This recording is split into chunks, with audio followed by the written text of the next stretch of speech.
Yesterday, I sat in cinema hall for 3 hours and 40 minutes to watch the Vivek Agnihotri's much controversial film, The Bengal Files. Well, my back is still hurting and I'm not at all the fan of his cinema. But you know what is the good part? That I really wanted to talk about this film. Why? Because Vivek Agnihotri's cinema or The Bengal Files is probably one of the best example of selective freedom of expression in 2025. Well, I will explain about it later on in easy manner, but as of now, let's stick to the film The Bengal Files, which is inspired by the true events of our histories, the Calcutta killing 1946 or the Noakhali riots, which Mr. Agnihotri has been promoting, terming it as the Hindu genocide. The film's track is interconnected between past and present. Well, good creativity, where the CBI officer Shiva Pandit investigates the case of a Dalit missing girl in modern-day West Bengal's majority Muslim area, Murshidabad. Now, while investigating this case, Mr. Agnihotri connects it to the 1946 Calcutta killings in most gruesome and brutal manner.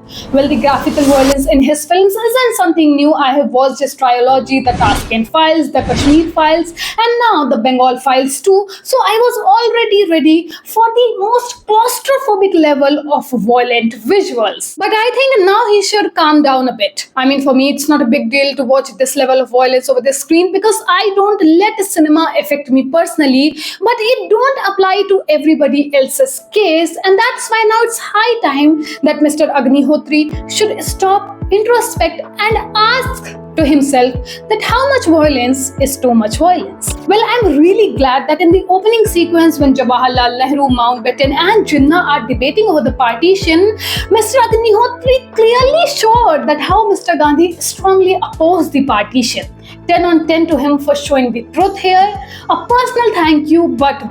Let me apply a break and tell you that during the time of riot, he has perfectly villainized Gandhi, which I kinda expected from him. Gandhi's role, which is played by Mr. Anupam Kher, he absolutely acted as a cartoon in the film, and to be honest, don't mind, he also acted as a cartoon in Kashmir Files, so I have no complaint from him. The film targets the whole Muslim community. It also villainizes the communists and their ideology, and it's also stereotypical. I mean, Bengali people worshipping Kali Ma, the women of Bengal wearing typical red bordered sari. I thought Vivek Agnihotri could have worked more in the detailing of the film, but then I realized that how does the detailing matter when the film is made to serve this certain section of society ahead the state elections. And that's what probably I said in start, that his cinema is perfect example of selective freedom of expression in today's time.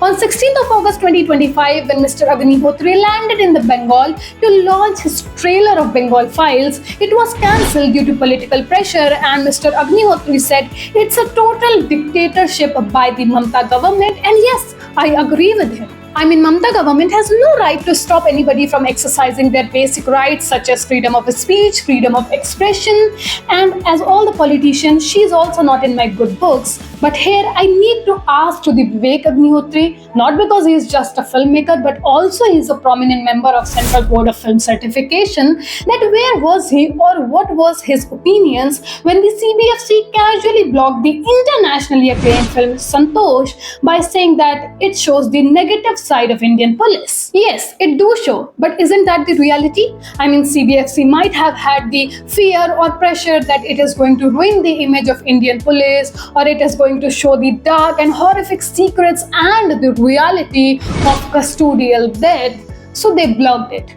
Was it not dictatorship? Today, ladies and gentlemen, when Mr. Agnihotri is able to release his 3-hour, 20-minute long overstretched film apart from the Bengal, which could have been easily trimmed by the way, why he don't raise a question as the politically motivated filmmaker that what was the need for the certain section of society to get furious when the Fulle was releasing? Isn't it the sheer dictatorship that when the films which benefit the ruling party are run inside the parliament, but the film which shows the reality of our system are silenced and destroyed?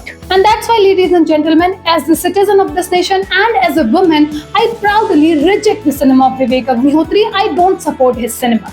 Because when the A1 filmmakers like Anubhav Sinha makes a film like Thappad, without even a second, it is labeled as a propaganda by the majority and the males of this nation. No, I'm not seeking revenge. I'm not saying it because they don't support the female oriented cinema, so I'm also not going to do it. No, I don't need any kind of whataboutery to support my statement or stances. I have logic behind everything, and that's why here I will say that Vivek Agnihotri is not at all the good filmmaker. And this I'm saying as a core cinema enthusiastic who has grown up consuming all kind of films. The technicality and screenplay in his films are always 5 out of 10. And that's why it becomes a need for the filmmakers like him to use religion as a tool in order to earn money and become a self-proclaimed great director. And at last, I just wanted to say you that if you're going to watch this film, please don't get affected by it. Yes, we all should know about our history. It is a very good thing. But don't learn history from the cinema. Always choose books, in fact, good books. Don't go even with the book summaries. Read in the details and then form your opinions. Because at the end of the day, cinema is just a way of entertainment. So this was my review of the Bengal Files. With this, I take your permission and I will definitely see you in the next video with something super important as usual without hesitating. Till then, thank you so much for watching. Take care. Bye.